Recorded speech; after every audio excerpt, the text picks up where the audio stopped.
Western leaders have condemned a Russian ballistic missile attack that killed dozens of civilians in northeastern Ukraine. More than 30 people died and scores more were injured when two missiles hit the center of the city of Sumy. US President Donald Trump has called the attack a horrible thing. And Ukraine's President Volodymyr Zelenskyy has urged Trump to visit the country as efforts to end the war drag on.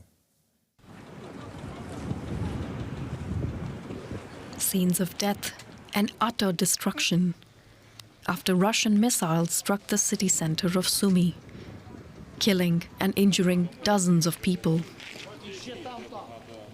including children. It was very loud. Everything shook. And then there was smoke at once. The curtains blew inward.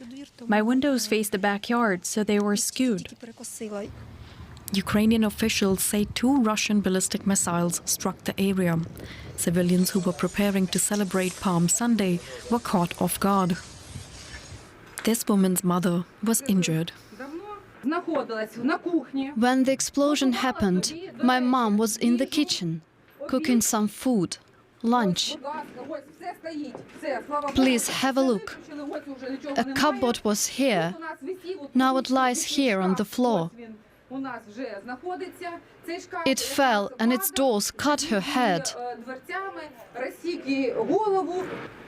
Ukrainian President Volodymyr Zelenskyy angrily condemned the attack. Only filthy scum can act like this. Only pressure, only decisive action can change this. The attack caused strong reactions from European leaders and US President Donald Trump. I think it was terrible, and I was told they made a mistake, but I think it's a horrible thing. I think the whole war is a horrible thing. And as Ukraine is recovering from shock after one of the deadliest attacks in months, Kyiv has already promised a harsh response. Let's get more now from Igor Zhovkva, the deputy head of the Office of the President of Ukraine. Welcome, Mr. Zhovkva. US President Donald Trump has called the attack a horrible thing and also said he was, quote, told they made a mistake. What do you think he means by that? It was really a horrible attack, and I completely agree with the leaders. You mentioned more than 40 European leaders and the world's leaders condemned this horrible attack. I would tell you that the whole day of yesterday, Ukrainian authority, Ukrainian MFA, and the Office of the President, we informed the international community of the aftermath of this yet another horrible attack. Because just to remind you, this is the second horrible attack within the last 10 days. On the 4th of April, there was another horrible attack in Kryvyi Rih where 9 children and totally 20 people were killed. This is the same thing. This is the same ballistic missiles, as we understand. And now another case when one of them, or at least one of them, was high explosive and exploded high above the heads of the people in the air. That's why it killed so many people. We are thankful to each and every leader who helped us in this very important in this very important reaction. But why it happened? This is very important. Why it happened? Because Ukraine lacks enough air defense. The ballistic missiles can be only intercepted by the Patriot missiles, and we badly need them. And we're talking to the international community to provide it to us. Right. But President Trump also said, I quote, they made a mistake. What is Donald Trump talking about there? I will probably not comment what is Donald Trump talking. I will comment that we need the support, and now the support is not even enough. Because look, exactly a month ago, Ukraine agreed with the proposal of the US to the full and comprehensive ceasefire, meaning in the air, at the sea, and on the ground. Then later, Russia dismissed this. I mean, they didn't even agree to the full ceasefire in the air. We had a round of negotiations, 2 rounds of negotiations with the US, and the round in Abu Dhabi was when US talked with the Russian side. And look what is happening now. Is this a ceasefire?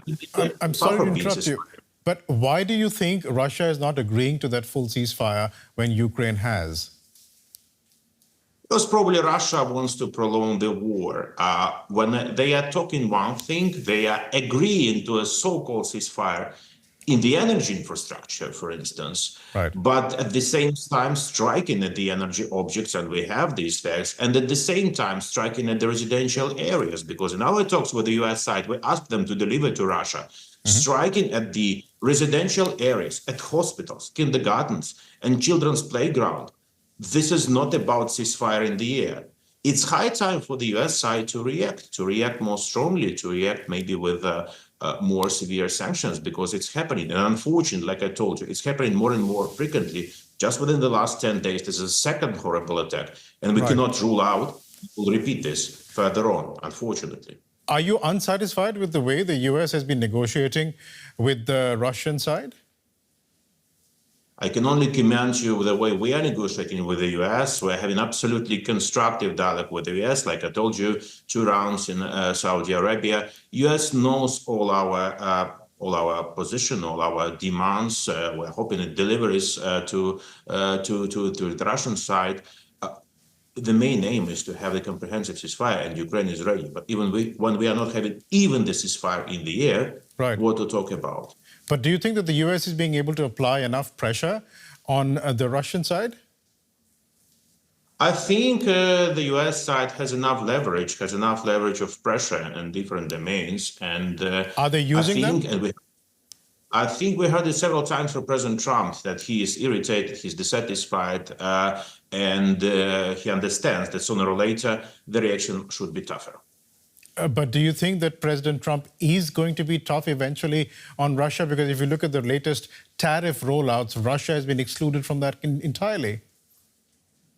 Well, look, I mean, we are watching carefully what the tariff decision of the US, and I will not here to comment. We're not talking about this. But I think, and that's what I hear from President Trump, he wants to end this war. Look, President Trump wants to end this. Ukraine wants to have peace. There is only one country who doesn't want to have peace and doesn't want to end the war, and this is Russia.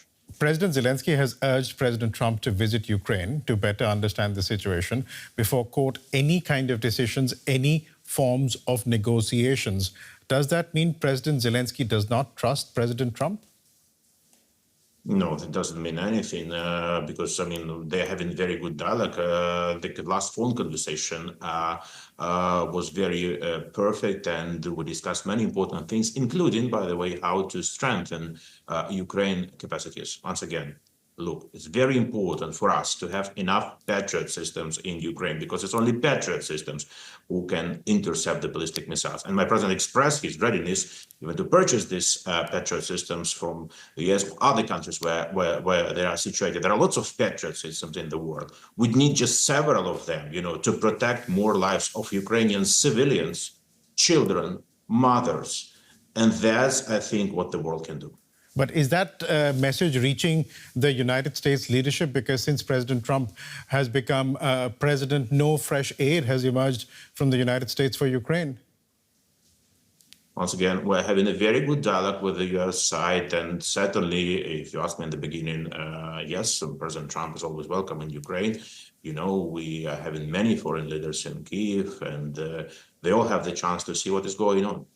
I'd like to ask you another question about Ukraine's offensive in the Belgorod region.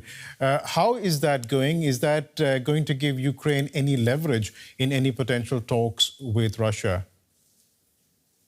Obviously, I will not comment about particular details or on obvious reasons. But look, I mean, my president said several times that Russia is now planning a counteroffensive around several cities of Ukraine, including the city Sumy, and we saw what yesterday was done. It's not a counteroffensive, just strike against civilians, but they are planning some bigger event around Kharkiv and some other areas. And if you think that we will wait and see, no, we will try to have our countermeasures, and that's what Ukraine is going to do. But once again, unfortunately, with the military means only, we cannot defend these civilian cities when the ballistic missiles are attacking, and we're not having any air defense capable of intercepting this. All right, we'll leave it there for the time being. Igor Zhovkva, Deputy Head of the Office of the President of Ukraine. Thank you, sir, for joining us today. Thank you. For more, I'm joined now by DW correspondent Jan-Philipp Scholz in Kyiv.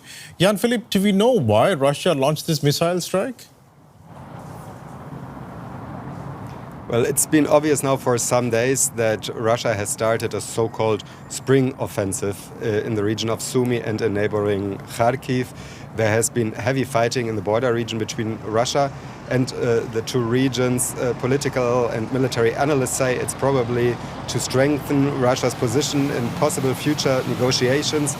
But why has Russia hit the city center of Sumy with ballistic missiles? Some local Ukrainian politicians accuse the regional governor of Sumy of having planned to organize a military awards ceremony in Sumy at the day of the event, and that this has posed unnecessary risks to civilians. But even these critics say that if this event had any influence on the attack, it was just a pretext for Russia to attack the city center and to kill civilians in the city. And what have you been hearing? What's the reaction been there in Sumy?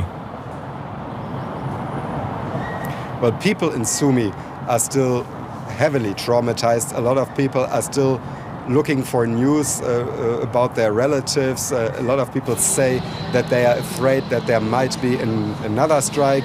Here in Kiev, President Zelenskyy said that this shows once again that Russia's President Putin is trying to revive a Russian empire. He thanked Western leaders for their condolences, and he demanded very hard reactions. There's been lots of outrage, particularly among Ukraine's allies, to this missile strike. Are Ukrainians hoping that this could lead to the US to put more pressure on Russia to agree to a ceasefire? Well, in general, there is this deep-seated feeling here at the moment that the negotiations have not led to anything so far, and that the United States have been too patient, too soft with Russia. President Zelenskyy directly addressed the US President Trump and said that he should come to Ukraine and see firsthand all the destruction, all the suffering that the Russian aggression has caused. So yes, there is some hope that maybe the United States are slowly losing patience with Russia, and that the horrible attack yesterday might have contributed to this. We'll leave it there for the moment. DW correspondent Jan-Philipp Scholz reporting from Kyiv. Thanks so much.